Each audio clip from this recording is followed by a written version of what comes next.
much lobbying from the Anti Federalist. The Bill of Rights was passed on December 15th, 1791. The document sought to guarantee civil rights and liberties to the individual by asserting the relation of Americans' rights in relation to the government. The bill contains many amendments securing rights and liberties that we take for granted today. Of all the amendments in the Bill of Rights, none is as controversial as the second. The Second Amendment of the United States reads, a well regulated militia being necessary to the security of a free state, the right of the people to keep and bear arms shall not be infringed. The first part is not of much controversy, as it simply states we should have a well organized militia. The second part is where the controversy arises. The controversy arises in the vagueness, as there is simply a singular phrase regarding arms. This leaves the amendment to much debate from the two modern political parties.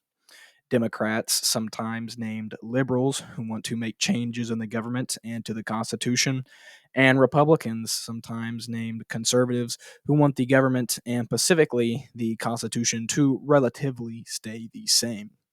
In fact, of the 27 amendments, the only real mention of arms comes from the second.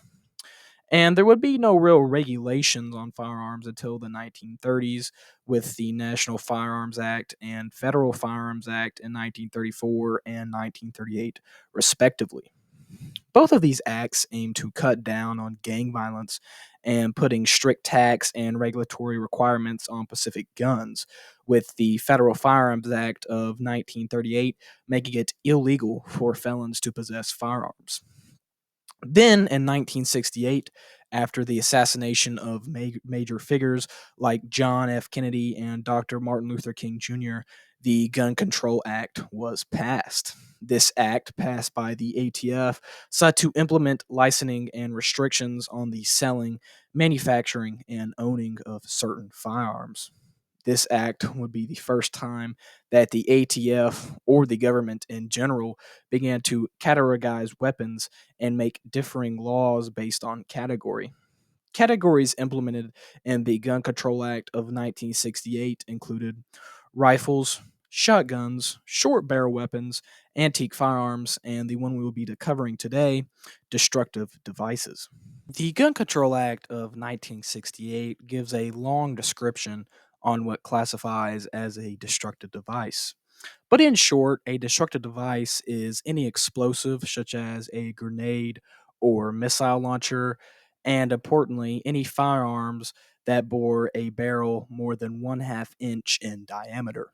Regarding to the owning of a destructive device, the Act states to any person, any destructive device, machine gun, short barreled shotgun, or short barreled rifle, except as specifically authorized by the Secretary of Consent with public safety and necessity. With the passing of the Gun Control Act of 1968, it was officially illegal to own a destructive device. This act was highly controversial at the time, as it was the first time that the government had put any real ban on any kinds of firearms. And while today it might not seem that these things are considered firearms, such as grenades and rockets, the act actually specifies that destructive devices are firearms. In the definition of a firearm, the Act states the term firearm means any weapon, including a starter gun, which will, or is designed to, or may be readily converted to, expel a projectile by the action or an explosive, the frame or receiver of any such weapon, any firearm, muffler, or firearm silencer, or any destructive device. Such term does not include an antique firearm.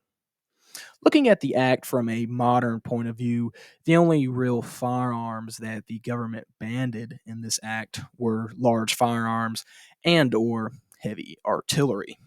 The other objects included in the destructive device, although defined as firearms by the government, are not technically firearms as there is no propelling force. For example, grenades and mines are only propelled by the user.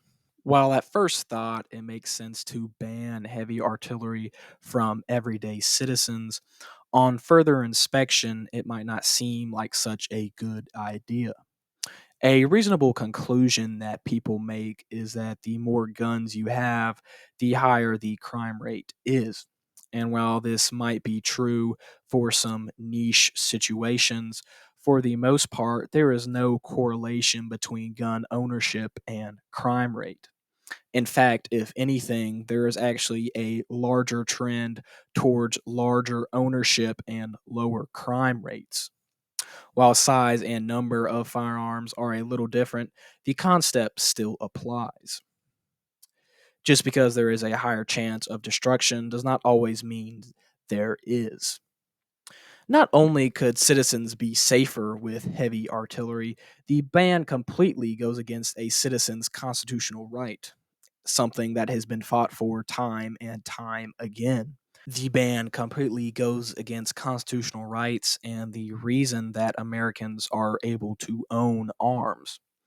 As seen in the Federalist Papers number 29 by Alexander Hamilton, he states the importance of the American people owning arms in the defense of the country. Hamilton mentions how if the people themselves own arms and are trained by the government once or twice a year, they could technically, theoretically, replace the military. And while in the modern day United States we do have a standing army, the principle still stays the same. You need arms to defend your country and yourself.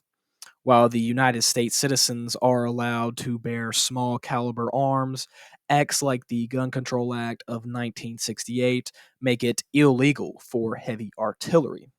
And while it is true that you can put up some fight with small caliber arms, if the enemy has heavy artillery and you do not, the odds are heavily stacked against you.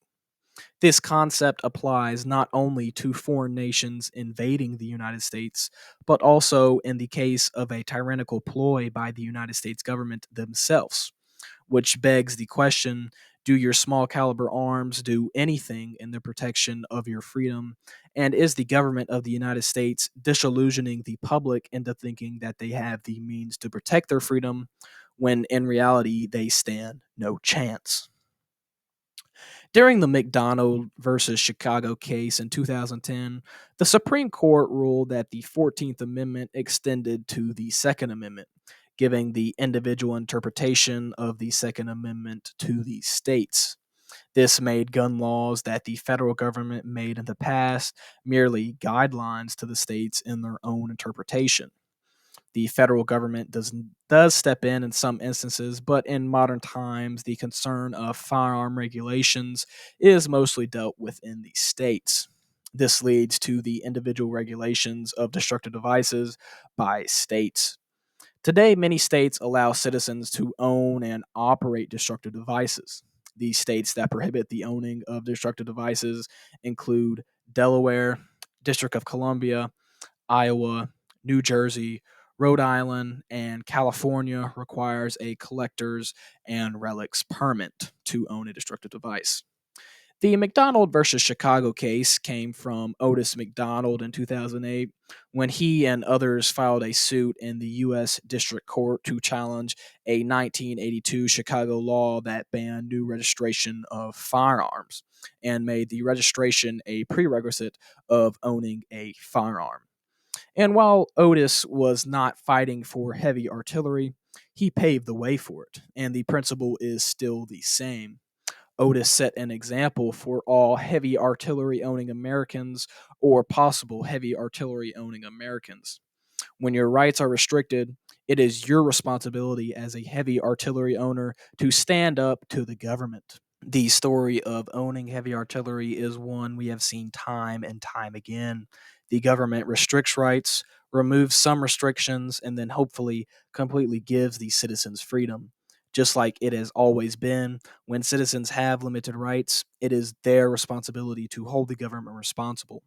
While this is a lesser known issue, it is still our responsibility as possible future heavy artillery owners to inform the public of the restrictions on heavy artillery and hold the government responsible.